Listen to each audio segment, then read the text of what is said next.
New concerns this hour over cyber threats to the 2024 presidential race after Donald Trump's campaign said it was hacked. The revelation came after Microsoft reportedly detailed foreign agents' attempts to interfere in this year's elections. CBS News campaign reporter Olivia Rinaldi joins us now with more on all of this. Olivia, good to see you this morning. Let's start with this. What kind of evidence do we have from the campaign about this hack?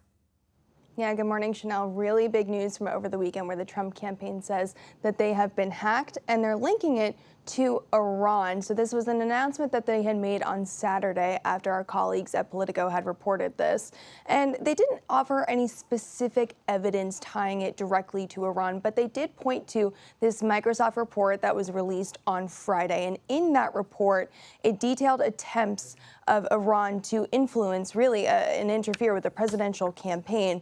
In the report, it says in June 2024, Iran's intelligence unit sent a spear phishing email to a high-ranking official of a presidential campaign, and they were posing as the compromised email account of a former senior advisor. So through that, they were able to access some of these internal documents that then had been fleshed out and sent to various reporters.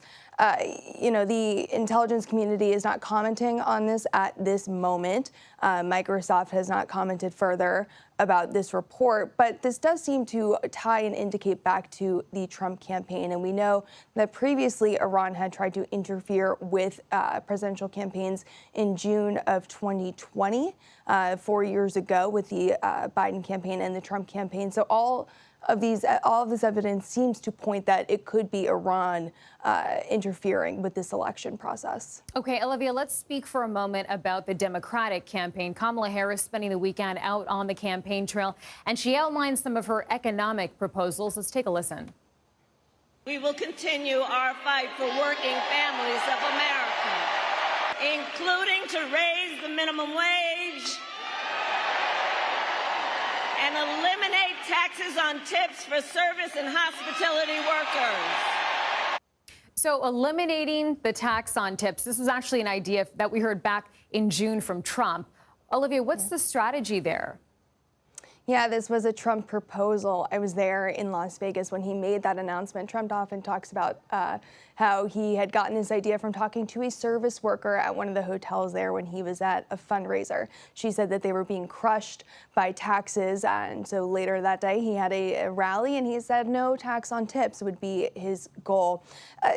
It's a popular policy from the people I had spoken to on the ground in Las Vegas. After hearing this, I spoke with several voters who told me this is something that would perhaps change their opinion, change the way they would think about voting, anything that impacts their pocketbook, their wallet. So interesting there that she's kind of leaning into it. But the big snag on all of this is that no president can make any changes on federal taxation without an act of Congress. So both of the Harris campaign and the Trump campaign would really need to get Congress on their side to enact any type of legislation that would remove a federal tax on tips. Yeah, that's an important caveat there. Olivia, Trump is also set to speak to Elon Musk tonight. Tee this up for us.